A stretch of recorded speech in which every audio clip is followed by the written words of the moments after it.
Well, good afternoon, ladies and gentlemen, and welcome along to the first Zeald webinar called Keep Calm and Get Digital. It's our first in the series, so we really appreciate you joining us.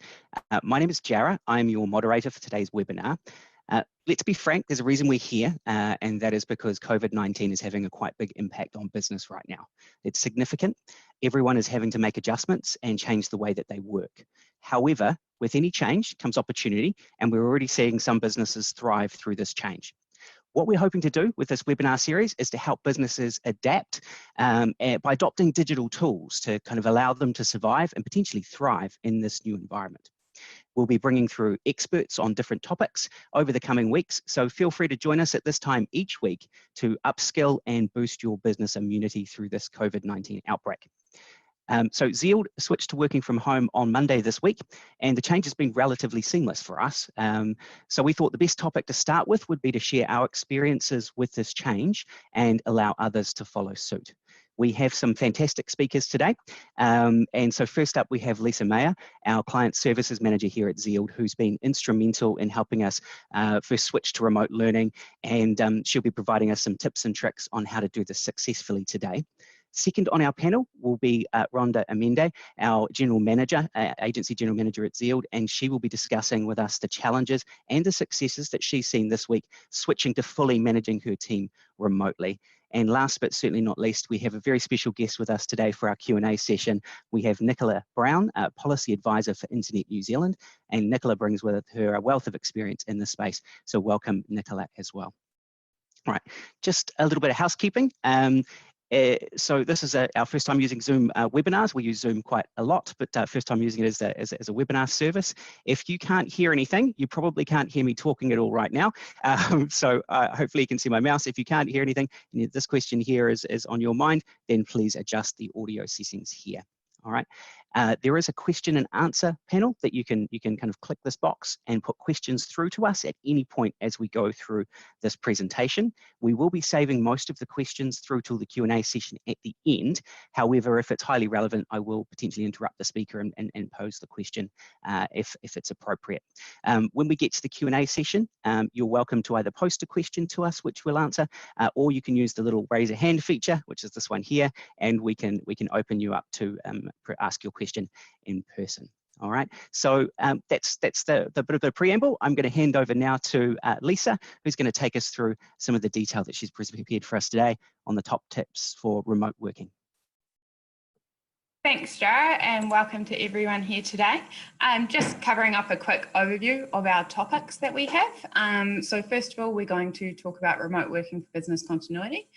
And then we're going to move into how to set up for remote working. So hardware, video conferencing, collaboration over the cloud, etc. And then we move into the part 3 bit, which is the discussion and Q&A. So remote working for business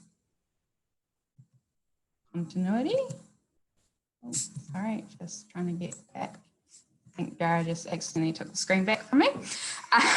So what is business continuity? Business continuity is having a business plan in place to be able to continue when the unexpected happens.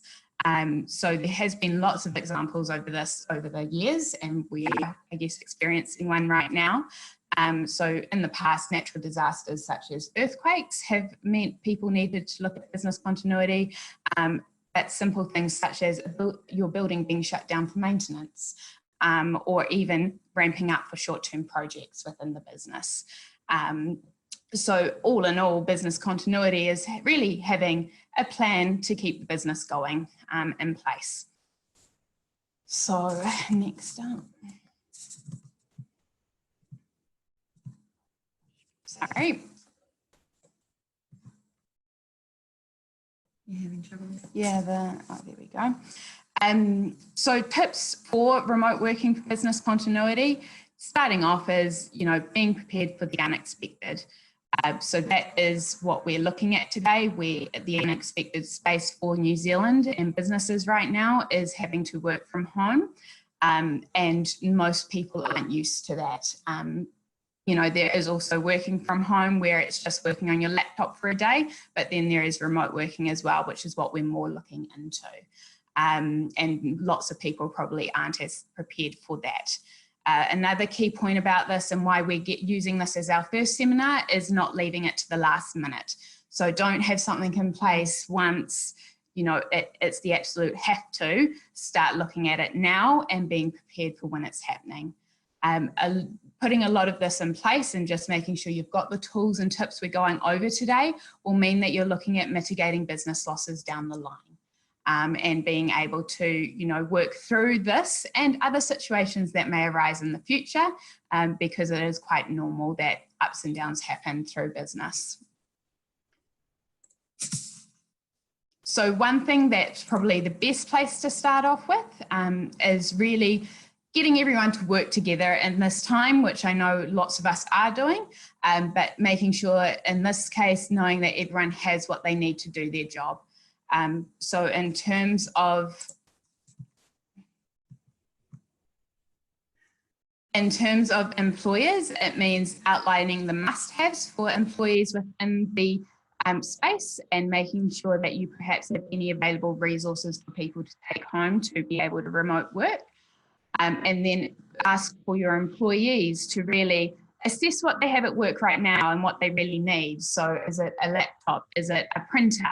Are they someone who makes calls? And so a mobile is very much needed. Assess what then they have at home. So they might already have a work desk and they don't need a space to work on. So get them to be thinking about what they have at work, what they have at home, and what they actually need to fill in the gaps. And then working together to obviously go, here's my list of what I need. And as an employer going, look, we know we're going to be working from home for the next month. How about you just take the printer you normally use home if it's that simple, or maybe for the next month, let's come up with a plan to look at what we can use instead of the printer. And some of our tools today will help with that. So expert tip number one, which you did get a little sneak peek of already, it is do a practice run now. So don't leave it till you're being told everyone needs to work from home or where you're in a situation where everyone has to. Start getting things in place now. Do a practice run. Probably for about a day or two is best. That way, you know, one day you probably don't highlight all the issues you need to, but 2 days you'll start uncovering some extra items that you might need to work from home. It's always better to be prepared, and also will mean that you're not sitting down spending time talking about issues. You're actually dealing with the real life ones. Do you want to try moving that now, Jara, before I move on? Yes, thanks. I had to move something off the screen because it was blocking some people. So thanks for the feedback there, Dana. And just for the couple of questions that are coming through, yes, we will be recording this and have it available for you later on. And at this point, we can't hear and see you, for those people that were wondering too. Great. So right now you might be thinking, great, let's do a practice run, but where to start? You know, what really do we need to start with? So right now we're moving into how to set up for remote working. And these really is where we're covering off the 5 key areas with some, we have got some tools listed, but they're not the only tools out there. They're just some of the ones we use and ones that we've heard others using. And we'll also go over some tips around them.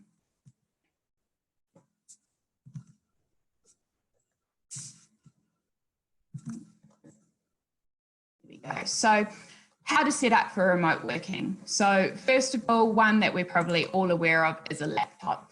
Laptops are great tools and they often have everything else that we have on the list involved with them.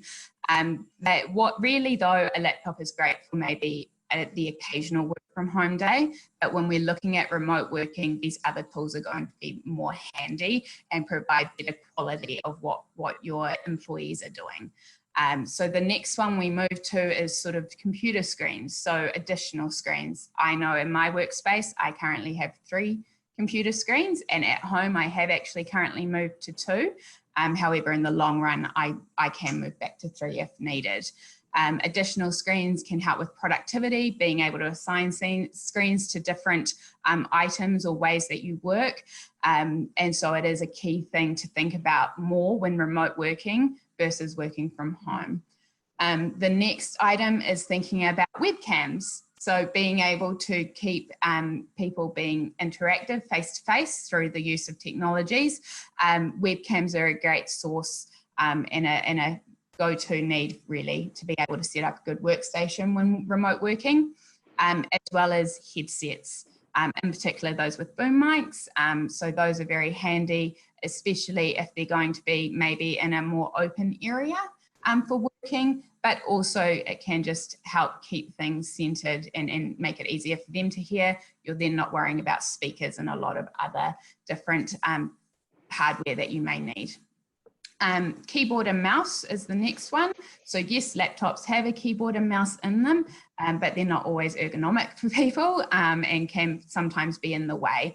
In particular for me, my keyboard and mouse are actually right in front of my laptop's webcam, and it makes it very difficult if I am on a call to type anything because everyone sees my fingers. So thinking about having a keyboard and mouse separate to a laptop or a computer system they're working with obviously means that they're just set up to be more productive, and also takes away any items like that within a laptop that may cause some disturbances. The next one really is, I guess, Wi-Fi. There's probably large assumptions. Most people have Wi-Fi or wireless at home or some sort of internet, but it is a point of testing it and making sure it will work for work. Not everyone will be on the highest speeds, so some people may have lower speeds, and it's really working out, is that enough and does it connect to everything they need to have? And then last but not least is looking at mobile or, items to be able to do calls off of. Some people all have mobiles, and that's great. They can keep doing those calls.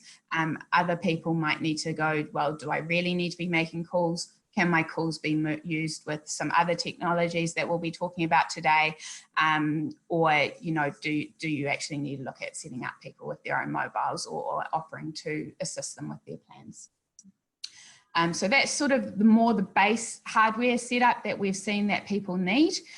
Obviously for individual jobs, there will be different ones in such, if you work in accounts, you might need a printer to be able to print and be emailing off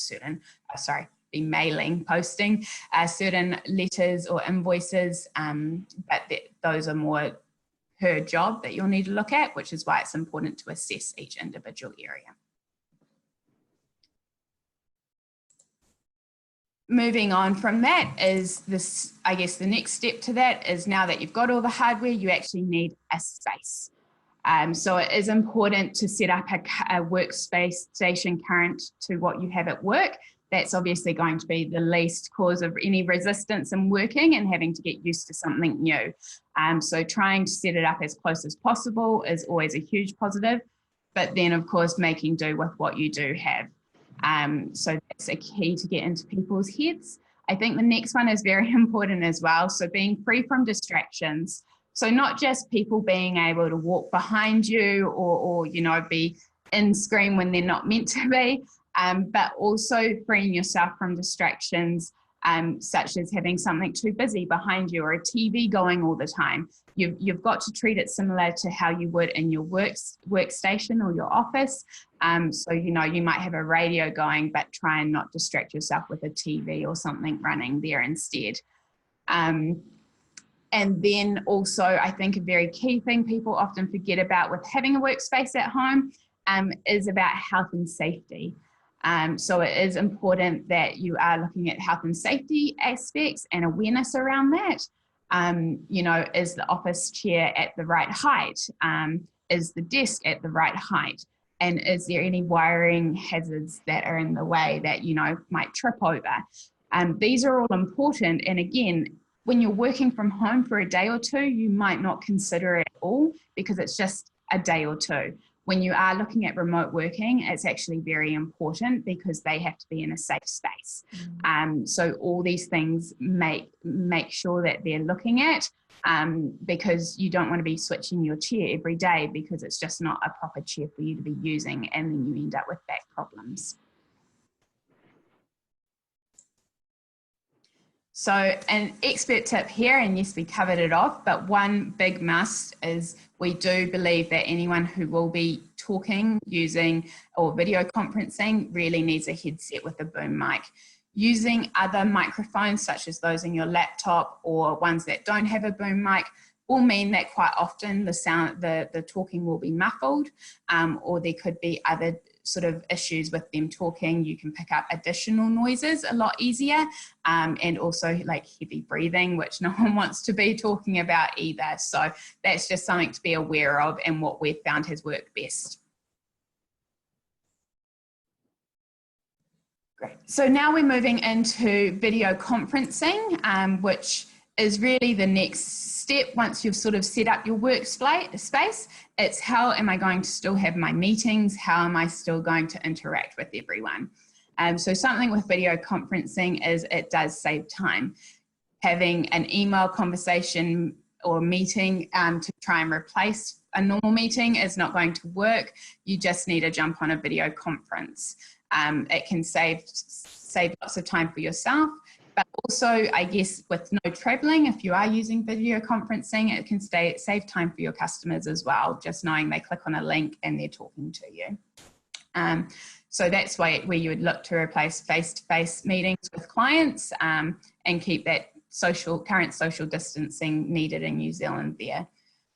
The other good point of this to use more internally is it's going to maintain your social interaction with all your employees and team members. A lot of the softwares out there means that you don't just have it with one person, you can have multiple people on the conferencing system with you. And I know currently we've been having quite a good few laughs with this. So it is a really great way to keep the team together when you are remote working. I see you guys are practicing social distancing really well today too. I'm not trying to get too close. So now covering off the tools we really use, I'm going to cover off just some, but like I said earlier, there's tons out there. We here at Zeald, we use the Zoom. Zoom is a common one that I've seen lots of other people using as well. There are two sides to it. There's a free Zoom, which allows you 40 minutes, depending on how many people are in the conference with you. And then there's also a paid account Zoom, and that allows you to have longer meetings and lets you have more people involved in those, and doesn't cut you off. So there are two versions of it. Zoom's I found is very easy to use. You download a small app, you just hit, once you've logged in, you hit start meeting or you hit join a meeting and you're in. And it's very easy to invite others to as well. So even from my experience inviting clients into the meeting, you send them the link, they click on it, they may have to download something for a minute or two, but it doesn't take long, and then boom, you've started your meeting. So that's probably a key one that we use here at Zeald, but there are also others. So Skype, which is a global one that people know of, probably more for personal chats and catching up with family, but you can use that for larger meetings as well. I guess the thing with Skype, like all the others though, you do need to have an account with Skype, but you also need to be able to add people and have their right name and their Skype ID. And so it can get a bit more confusing at times. But if you're well versed in Skype, and so are your employees and your members of your team, then it's a good option as well. Hangouts, which is part of the G Suite, so Google, it's free. You can have meetings through that as well. You can click to just call, so just only have audio. You can click to do video, and it's all part of the chat system that's there. Again, it's quite easy to use, but people need to have an account and be able to sign up to Hangouts as well and have the app in order to use it. But it works well. Maybe for smaller groups though, I'd say if you're having quite a large meeting, I would look at one of the other items out there too. I've got Jitsi on here. So Jitsi is actually one of the phone systems we use. But Jitsi have also released, similar to Zoom, a free meeting conferencing platform as well. You simply can go to the website and look at their conferencing tool, create the online meeting and send people a link to join it. They don't so much have to have a link, an account to join, but you'll still need to send them a link to get in there. So those are just some of the ones we use, and moving into our expert tip for these. So again, we use Zoom a lot, and what we know is we only need one pro account, Zoom account. So that's a paid account. in order to have a meeting. Everyone else can be on free accounts and it doesn't cut the time limit short. So instead of having a large cost by having everyone have paid accounts, you can look to just maybe have 1 or 2 and then have everyone use those accounts when needed and then use their own free ones for smaller meetings and maybe internal ones. Yeah, the great thing about a ProZoom account as well is you can have a dedicated link or a static link, which you can then share with other people to kick off those meetings, which makes it very, very quick and easy to deploy. Fantastic. An extra tip there. So the next one is looking at file sharing and file sharing tools. So when you might not have a file system or network already set up, but if you do, then you might be still using that. But this is tailored for people who probably don't have those. And they need to be able to share files internally and also with clients and be able to keep it in one place. So really thinking about that file system here, you want to be able to have delegated folders and files, keep everything quite tidy and easy to find, have easy access. For these tools, we do have, first of all, Google Drive. So Google Drive is something we use here. It allows, like any sort of network file system, allows you to have folders and subfolders, and then you are able to just drop and drag documents into it, so PDFs, etc. But also with some of the features one of the tools I'll talk about further on, it does mean you can use the Google Docs and keep those in your filing system as well. So it's quite simple to use, quite intuitive. There's a search feature as well.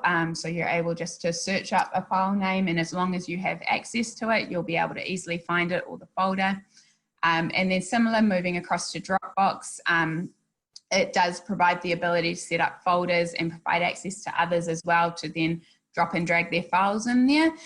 You do need to have an account for Dropbox too, and so does the person that you're sharing it with. With Google Drive and Dropbox, there are free accounts that give you sort of up to a certain amount that you can have stored in your Drive or Dropbox, and then after that you would need to look at business accounts going forward. So some different options there. But again, for those that already have file system and networks, it might be good that if you are doing a test run, you can check that people can still access that from home. Some people have it set up on a VPN, which is a virtual private network within the company, and need people to have access from home into that. And then they might not be able to do that for whatever privacy reasons within your company or confidential reasons. So then you might need to look at having something as a secondary in-place item while people are remote working.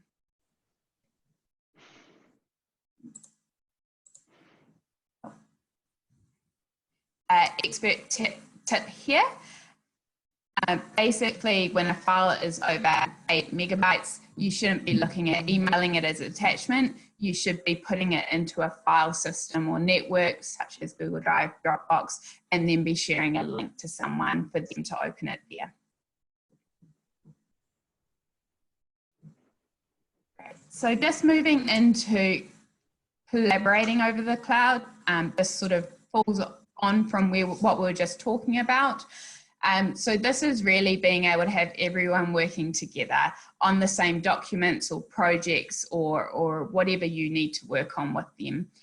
So this is providing tools to do that.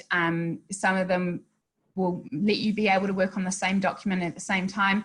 Others, there might be a bit of a lagging distance. But it really depends on what you need best.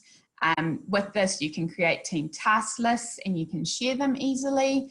You can use it as a whiteboard or an area for people to put ideas and really, maybe get everything in place on one sheet before having a meeting about it as well. So it can sort of start forming your agendas or whiteboarding really for meetings. And you can also use these items to manage multiple projects within the team as well.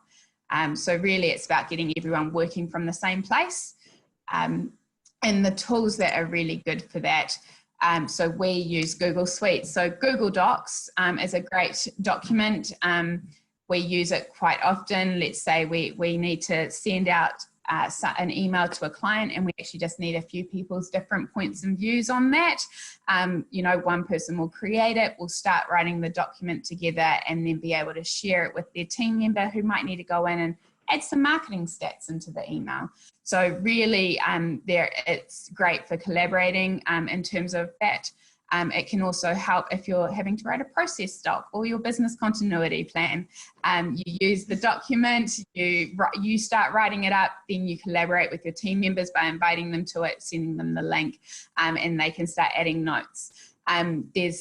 It lets you write immediately on it. It lets you add comments only. It lets you lock down what we're doing. So similar with Sheets. So Sheets more the Excel format of Google Docs, and then Google Slides is your presentation side of it. Google Keep is very good as well because it's sort of like a notepad or a task list, and this is where you can work with your team members to create them a task list and they can be going through it and make sure they're doing that each day. Another one tool that I just want to put out there is Trello. So this is where you can create a board. You can have items underneath that board and tasks for individual people, and then you can assign it to them. You can set due dates and again have everyone collaborate out of one area and be able to share that within them, within the team.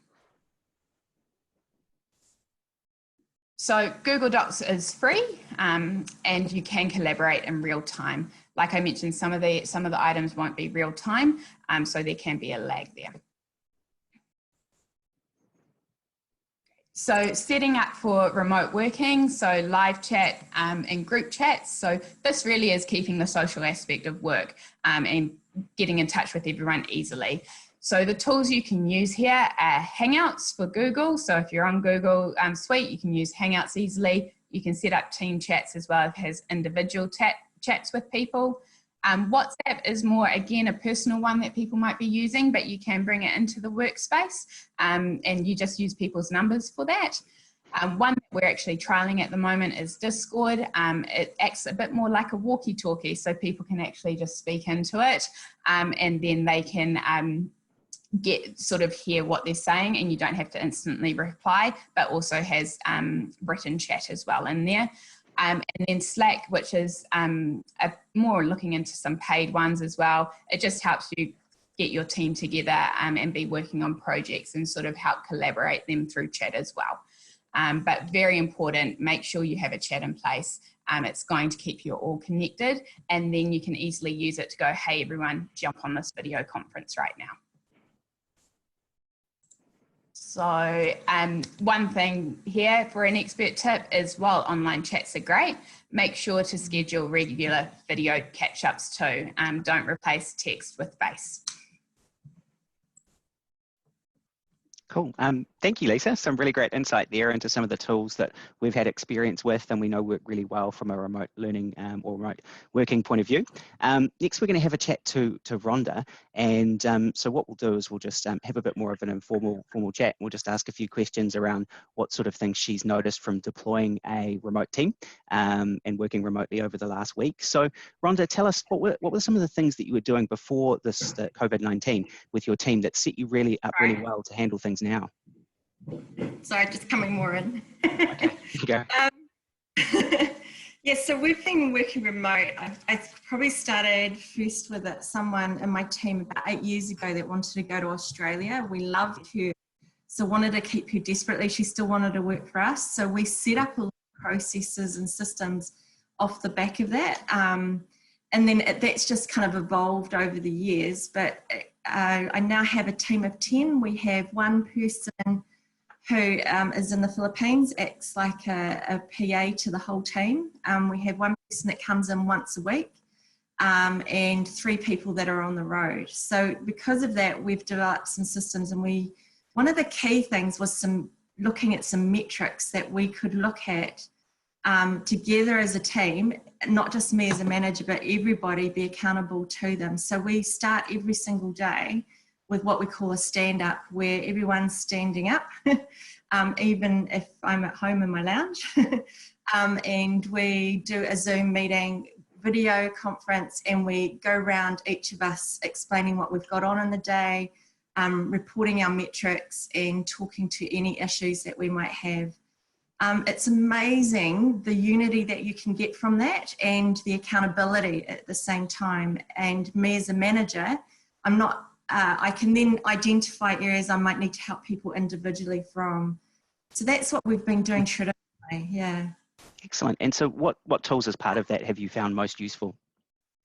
I really like Zoom. I do because it's got video, it's really easy. I can just whip up a quick conversation one-on-one. I can get those physical cues along with it, not just a little chat. I am then confident people have understood each other as well. And I like the chats. I do like the chats though, and I like that we have different chats for different purposes. And some, we have rules around using the chats, and sometimes certain people in the certain chats are just there for observation. They're not to comment, they're just there to gather information. Other chats, they're the places where you can comment on certain topics. And so it helps them not get overloaded with just chit chat, if you like. It actually helps us make sure the purpose of the chat is maintained. Excellent. Okay. And so what would you say you've done really differently this week? Obviously everyone's working from home, but what are the key things that you've kind of implemented that's made it work? Yeah, it was really interesting because we've all worked from home and I manage these people at different times. One of the key surprises was that we weren't really prepared for it in a lot of ways. Yep. So key thing I did was made everybody go home, and I made everybody work from home and force them out of the office, even though we didn't have to. You can't go back in the office, we're working from home. And what I discovered was that we weren't set up quite right to work from home effectively long term. So to me, again, what Lisa was referring to is we kind of get in the attitude that working from home and we just make do. Yeah, and you can say, yeah, I was working and I was doing okay, but actually I found out that my chair gives me a sore back. So after 2 days of sitting in it, my one that I have at home, so I ended up getting one from the office brought to me, a spare one, and I'm really comfortable now. Another key thing I did was I did one-on-ones with every single person in my team and went through a checklist of asking them key questions. Did they have, like you were saying, the physical environment, the tools and the equipment? And I found one of my people who has worked at home regularly, has doing it off her laptop on her knee in the lounge. And so, yeah, and I was really surprised about that. So we got a setup, so with multiple screens, got a nice chair at home. Didn't get her a desk because actually there's not enough room in her home for a desk, but she has managed to isolate a part of her dining table, which she's happy to do. So it's a matter of checking those things through. And when you're checking in with your team through this week, have you got a sense of how many of them are wearing slippers when they attend all their meetings, or is it? Are you wearing slippers? I was showing off my possum slickers socks before, but I don't have them on right now. Oh, you were going to do that. Okay, all right. What one recommendation would you have for that everyone do when they're looking to set their team up remotely? Because so many people are looking to trial this right now, or implement. Yeah, I would recommend, if you're trialing, to do it everybody, and not. I've heard some people trialing some of their team away just for a day. I don't think you actually get a real sense of your needs. I think you won't understand maybe your file needs or anything like that. And I know Nicola actually has some really good ideas on this too. Excellent. Yeah, so good timing. So Nicola, it's really nice for you to join us today. We really appreciate it. And thank you for sharing in the chat there a link to the Zoom pricing while we were talking about that. I don't know if anyone noticed, but that's there that she's provided. So thank you, Nicola. Yeah, no worries. Cool. So maybe you could just start us off. What are some of the best ways to, in your opinion, to maintain team communications when working from home? Yeah, kia ora koutou. So I popped in because you talked about that trial thing. So I work for Internet NZ. We're the organisation who runs the domain name system in New Zealand. So if any of you have any domain name that ends in .nz, .co.nz, I believe Zeald.co.nz, thank you. You're supporting us to do the work we do. And because of that, we have very, very, like the most robust business continuity plan you've ever seen. Because if we go down, the nation and perhaps all of your businesses go down. So Don't worry, Fair New enough. Zealand could be wiped off the face of the earth and your domain name will keep working. Awesome. So last week we preemptively did a 3-day work from home trial, and we had to immediately go home 3 days. I can tell you my back was hurting. I'm off to steal a chair from work tonight because I don't think I'll be going back for a while. And the big thing, is how to make sure that your team is doing okay. And the thing, all of you will have different sized businesses and different kinds of operations. But I think it's thinking about think about that water cooler stuff that you would have been doing in the office, and how can you do that online? So that's where we use Slack for everything. And we have, as Rhonda was saying, we have channels for nonsense. We have cat channels, and we have important business planning channels. And I think the interesting thing from the people who are maybe in this conversation right now is, are there any work functions that you're worried about doing that aren't about file storage, communication, etc., that maybe we haven't provided a solution for? There may be tools out there that you don't know about that you can be asking the right questions, I think. Yeah. Oh, that's great. We've got a question that's just come through from one of the attendees as well. Is there a problem with slow internet connections for video conferencing tools? So does someone want to take that? Yes. Sorry. I also used to work for the government policy team that rolled out fibre to New Zealand. That's helpful. Yeah, jack of all trades. I can assure you that our networks are like solid. If you're on fibre, and even if you're on fixed wireless or something else, you'll be good to go. If you're in rural areas, you may have some more problems, but I'm sure you already have those. If the way the network is set up, everyone being at home shouldn't change your experience at all. I will tell you a funny story though, which is Netflix recently moved everyone to a 4K plan automatically, which meant in Europe, which meant that instead of using the standard like low data level, they were all of a sudden sucking up gigabytes per TV show, and that did crash the network in Europe. So Netflix has rolled that back. So just be reasonable. My only concern is that I can still use Netflix through the next few weeks, and if that's true, cool. Are you downloading any shows just in case? Yes. Good. Cool. The other key thing about the other key thing about all the video conferencing is generally they actually have little icons to let you know if your internet connection is maybe not the best. And sometimes it's as simple as actually making sure it's wired into the router instead of working off Wi-Fi. So just little things like that you can test out. But generally it may be only as a once-off. It's not a common occurrence. Correct. Yeah. So plugging in your laptop with a LAN cable is infinitely better than the Wi-Fi.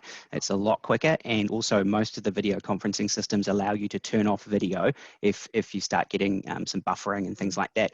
That's another way to stabilize a video conference. If you're in one and it starts to not working. Excellent. So back to you, Nicola.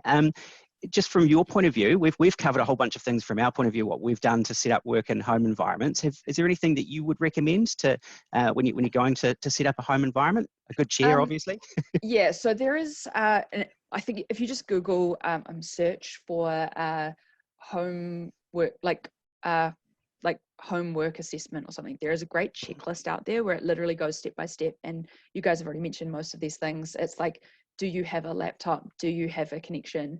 Are there any safety hazards, noise hazards? And it's things that I hadn't even thought about, like, is your home too hot or cold to work from? So I live in a Wellington house that is not insulated and never will be. So I'm going to have a serious heating problem this winter if I'm stuck at home by myself for too long. So that's something that my work has to consider. The other thing that is interesting that you may want to look at is that there are some kind of employment contract things you need to think about. If you're making people work from home, they kind of have to consent. And I've been using business.gov.nz is currently putting all the useful information for New Zealand businesses related to COVID on their website, including what your entitlements are if you're having business difficulties, and also how to support your employees. Yeah. Oh, that's fantastic. Yeah. Excellent. We've got another question that's come through. How does Google Suite work, and is it similar to Office? Someone want to take that one? Yeah. So Google, it is similar to Office in terms of, I guess, the individual parts. So Google Docs, similar to Microsoft Word.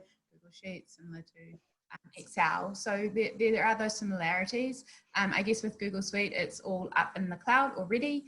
It does mean that everyone has access to it easily. And you can basically share with people and give them certain access levels as well. So there are some other functionalities where with Microsoft, if it's something where it's not actually set up for your whole company, under like Office 365 and all of that, there could be some difficulty sharing certain aspects of it, and it's not necessarily going to be up in the cloud unless that's how your business is set up. So yeah, that's probably what I'll cover there. Oh, that's great. Thank you, Lisa. Yeah, I've used both. I find that the tools are probably a little bit more simplified with Google Docs and Google Suite, but they are much better from a cloud collaboration point of view. So everything you add and edit is in real time. So it makes it much easier to work on documents together as opposed to the Office Suite. But you do tend to get a few more features and functions with the Office Suite when you've got their products and services. So I'll just check. I think we've got one more question that's just come through, if I can just find that. What if I need help setting up remote working? Is that something that you can help with? That's a good question. So I could probably take that because I've actually got a little bit of detail about that. So we are actually looking to launch some services to help people setting up remote systems and remote working systems. So we're going to send out some detail about that along with a link to the recording for this webinar today. So I think that's pretty much all we've got time for. So what I've got is just a little bit of a recap.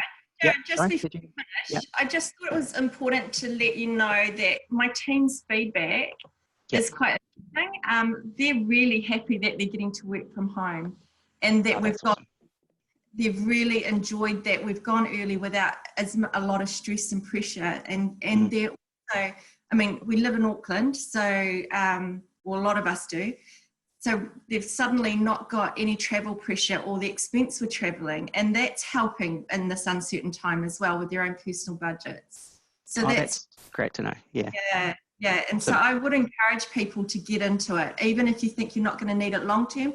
Give it a try. And I know initially it can feel a little foreign, you know, as you try things and set up these Zoom meetings that you're all jumping on and you're a little bit stiff, if you like, but they do become more natural, and I recommend sticking with it and keep trialing it, and I think you'll find your own kind of comfort zone with it. Oh, that's fantastic, Rhonda. It's nice to hear the feedback directly from your team or from your team as well. And so just that, by the way, too. What's that? Cool. So just a quick little overview. Obviously, the COVID-19 is actually forcing us to change the way we work. It's inevitable. We're going to have to adapt, right? And so this could be incredibly positive for a lot of businesses. We can already see that working from home is going to become normal. Right? In some cases, businesses may even find they become more productive with reduced travel time, like Rhonda just mentioned. And we're already seeing really positive impacts around the world, actually from an environmental point of view, with less travel and more remote working. You know, maybe that could see the end of Auckland's traffic problems. Who knows? So I've got also one prediction, which is that online training via video conference is going to have massively high levels of adoption. You've got people at home, they're going to want to upskill. They're not going to be able to access the traditional training models. And so I think we're going to see a really big impact or big uptake of that sort of thing. So if you're in the training industry, looking to deploy online training and videos is going to be huge. So a little bit about just about us before we wrap up. We've been managing remote teams and having that as a core part of our business for about 5 years. And so we've learned a lot along the way, often the hard way. So that's part of today, is we just wanted to share that knowledge with you to help your business flourish in this new environment. And if you do want some additional help, as we mentioned before, on how to set up remote teams, we do have a consultation service that you might like to take advantage of. And we're going to send out details about that later on today. One of the other things we're going to send out is a feedback form. This is the first in our seminar series, so we would appreciate any thoughts that you have on today's session so that we can improve future installments and note any topics that you'd like us to cover. Our next installment is next Friday, and please feel free to join us. One of our senior marketing specialists, Titus, is going to explore e-commerce and in some cases very positive impacts that COVID-19 is having on that sector. I'd like to make a very special thank you to all of our presenters and panelists today. Lisa, Rhonda, Nicola, we really value your insights today. Thank you very much. That is all the time we have for folks. Appreciate you coming along to our first webinar of Keep Calm and Get Digital. If you missed any part of this, we will be posting it online on our YouTube channel. And if you know of anyone that might benefit from attending in the future, please feel free to share the link or the register link as well. Thank you very much. Cheers, kia ora. Bye.